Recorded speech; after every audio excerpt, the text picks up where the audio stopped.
Kriminalitas jalanan kian mengganas di Indonesia. Polda Metro Jaya mencatat angka kejahatan jalanan meningkat saat kasus penyebaran COVID-19 melanda ibu kota dan sekitarnya. Sepanjang 2021 tercatat kejahatan konvensional mencapai 79%. Dari angka itu sebanyak 35% merupakan kejahatan jalanan seperti penodongan, pembegalan, pencopetan, perampasan, penjambretan, pencurian dengan kekerasan, tawuran, dan pelecehan seksual jalanan. Sementara itu di wilayah lain, data Polrestabes Surabaya merekam ada 74 pelaku curanmor yang ditangkap dalam operasi sepanjang Oktober hingga November 2022. Di Provinsi Sumatera Utara, Polrestabes Medan tangkap 124 pelaku kejahatan jalanan selama Oktober 2022. Selain itu di awal tahun 2022, kejahatan jalanan berupa klitih di Provinsi DIY dan Jawa Tengah sempat meresahkan masyarakat. Adapun para pelaku klitih di Provinsi Daerah Istimewa Yogyakarta telah divonis penjara 6 hingga 10 tahun oleh Majelis Hakim Pengadilan Negeri Yogyakarta.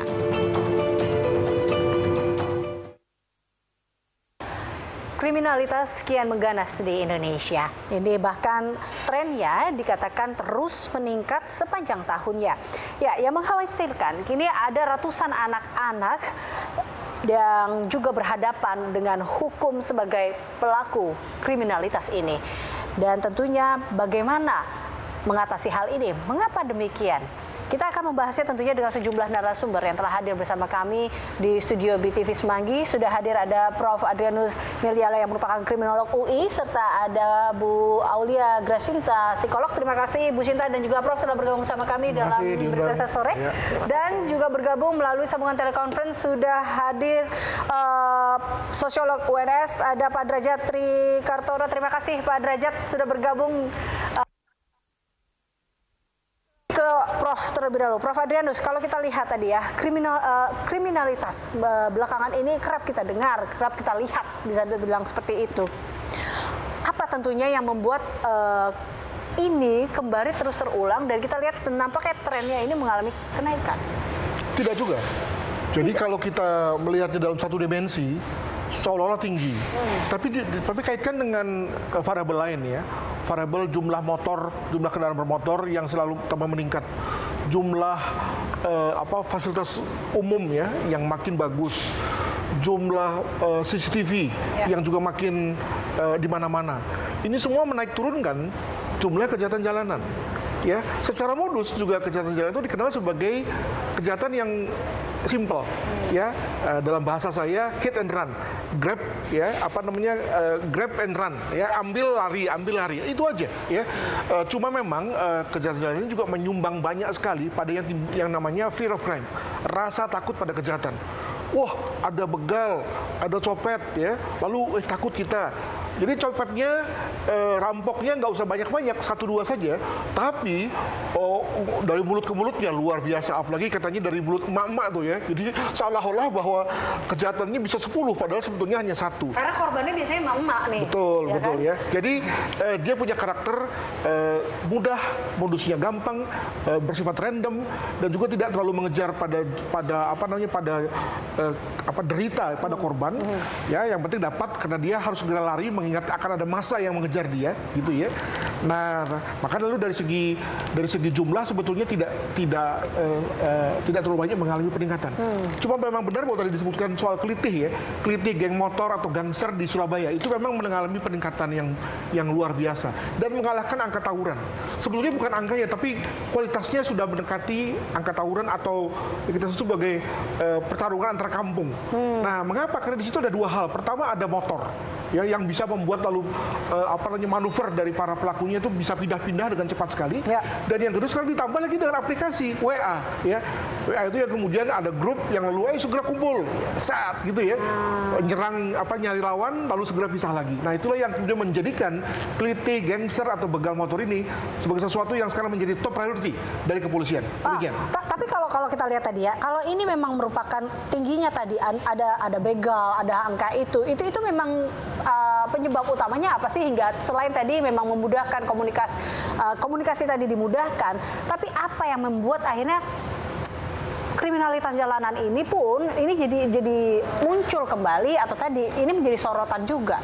Ya kalau fokus ke soal geng motor tadi, maka ada tren ya yang sudah terjadi dalam 30 tahun terakhir ini yang kami amati dari segi datanya. Pertama adalah bahwa memang anak muda serang kongko-kongko, ya kan? Tadinya kongkonya di mulut gang. Nah, ketika sekarang motor mudah dibeli, mudah didapat, dan orang tua pun juga cenderung memberikan motor pada anaknya, maka lalu kemudian mereka mulai mencari jati diri lewat motor. Bikin topi, bikin jaket, bikin bendera yang dilekatkan pada motor mereka. Lalu setelah mereka 1 jam, 2 jam di motor mereka kan bosan kan? Mulai round-round katanya, mulai muter-muter ya. Tadinya muternya 10 km, 20 km, lalu kemudian mulai masuk pada kebutuhan liar. Nah, setelah kebutuhan liar terjadi, mereka butuh rokok, butuh alkohol, butuh narkoba ya. Lalu setelah itu lagi naik lagi menjadi mulai cari lawan. Adu motor, adu kebut-kebutan. Ya. Tambah lagi sekarang mulai cari lawan untuk tawuran. Maka melengkapi diri dengan senjata kelewang yang panjang sekali ya. Nah, terakhir adalah ditambah dengan aplikasi ya. Dengan adanya WA itu menjadikan mereka makin berani, makin beringas dalam rangka menyerang lawan. Demikian. Oke. Sebelum saya lanjut ke Bu Sinta dan juga Pak Derajat, kita lihat terlebih dahulu data berikut ini.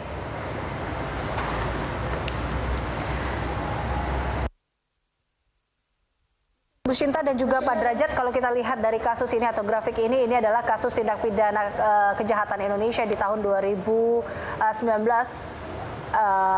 sampai dengan 2018 sampai dengan 2020. Ini grafiknya naik turun, artinya terjadi penurunan sebenarnya dari 2018 ke 2019. Tapi 2019 sampai 2020 saat ini kita lihat di 2020 bahkan 2021 ini mengalami peningkatan di sini.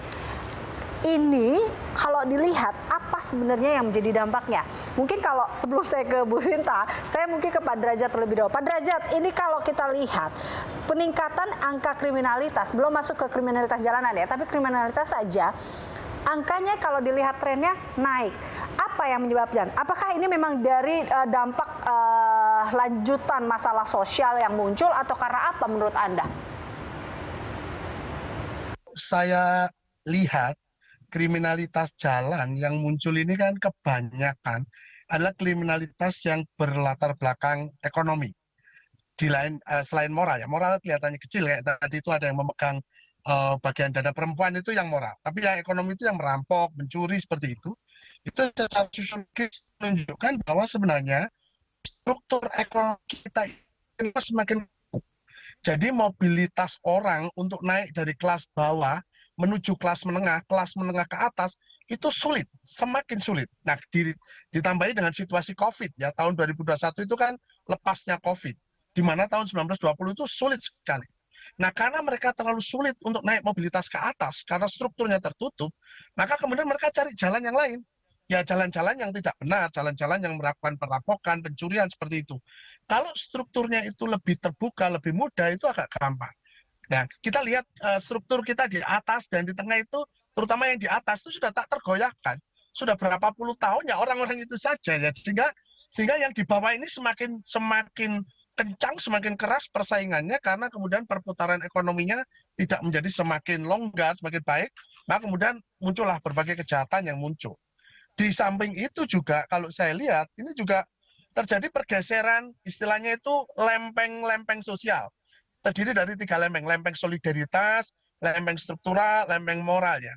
Pergeseran lempeng solidaritas misalnya, itu bergeser dari solidaritas mekanik yang cenderung hubungan antar manusia itu emosional, sehingga saling mengontrol bareng-bareng, menuju ke pergeseran solidaritas yang organik. Yang orang itu berhubungan dengan orang lain karena fungsi gitu. Karena tidak ada fungsinya, kalau tidak ada kepentingan saya, ya saya tinggal saja. Sehingga akhirnya kontrol sosial orang terhadap kejadian di sekitarnya itu semakin melemah. Ditambah sekarang pergeseran lempengnya itu menuju ke lempeng ke konsensual gitu.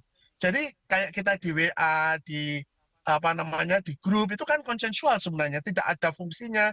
Pokoknya kita ketemu, oke, selesai gitu. Nah, itu menimbulkan semakin rendahnya fungsi kontrol masyarakat, semakin rendahnya perlindungan orang, ditemui dengan adanya kesulitan struktural itu tadi, maka terjadilah berbagai kejahatan-kejahatan yang semakin mendalam ya, kata Prof. Andrianus tadi itu. Gitu. Baik, tadi rendahnya solidaritas. Mungkin kalau kita ingat bahwa masalah sosial yang timbul ini tadi adanya hal yang mencolok di sini, perbedaan yang mencorok antara lain dalam masyarakat dengan realitas yang ada.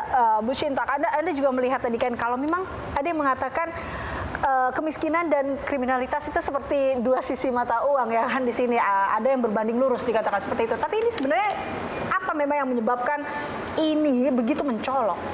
Ya, tadi mungkin saya setuju dengan apa yang disampaikan oleh Prof. Adrianus bahwa dikatakan meningkat salah satunya juga karena sangat lebih mudahnya ya media untuk bisa mengakses, lebih mudahnya kita untuk bisa lapor ke polisi, dan lebih mudah juga ini viral di media sosial begitu, sehingga tampaknya menjadi banyak. Padahal dulu mungkin ketika kita mengalami hal tersebut akhirnya ya sudahlah, kita tidak bisa apa-apa dengan itu dan membiarkan begitu saja sehingga tidak menjadi catatan begitu. Nah, ini kemudian menjadi besar begitu ya, menjadi tampaknya besar, terutama tadi karena sebenarnya ada dua hal ya. Yang pertama tadi memang faktor ekonomi itu jelas gitu ya, bahwa ternyata perilaku di jalanan ini adalah hit and run yang isinya hanya yang penting dapat sesuatu dan mungkin itu tidak berharga begitu. Jadi apa yang langsung ada di situ, yang langsung dapat, yang paling mudah adalah handphone, uang dan sebagainya langsung pergi. Di mana jalanan adalah kita tuh anonim ya, kalau di jalan itu sudah anonim gitu. Berbeda dengan ketika harus masuk ke satu kampung di mana sudah jelas itu rumahnya siapa, itu sangat berbeda. Dan yang kedua tadi adalah selain ekonomi, faktornya adalah tadi bahwa ada energi dari pemuda-pemuda ini yang tidak tersalurkan dengan cara yang benar, sehingga salah satu penyalurannya adalah dengan kegiatan-kegiatan yang kurang positif seperti ini begitu, sehingga ini munculnya sepertinya menjadi besar begitu ya. Karena kalau kita lihat saat ini kan tindakan kriminal yang tadi ya dilakukannya bervariasi. Betul. Mulai dari yang sederhana sampai akhirnya menggunakan teknologi yang canggih yang dapat ditemukan.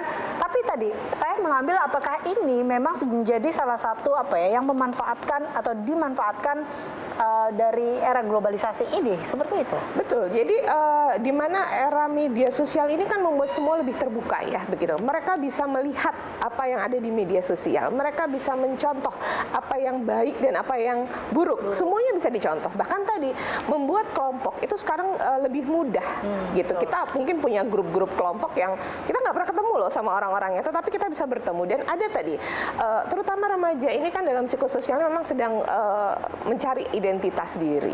Nah, apa yang mau dilekatkan? Dilekatkan mungkin di sekolah prestasinya juga tidak terlalu bagus, di antara orang tuanya juga dianggap anak yang tidak baik, sehingga dia mencari sesuatu yang dilekatkan, yaitu dengan berkelompok dengan orang-orang yang memiliki perasaan yang sama, begitu, sehingga melakukan hal-hal yang juga sama. Kalau di psikologi namanya juvenile delinquence sebenarnya, gitu,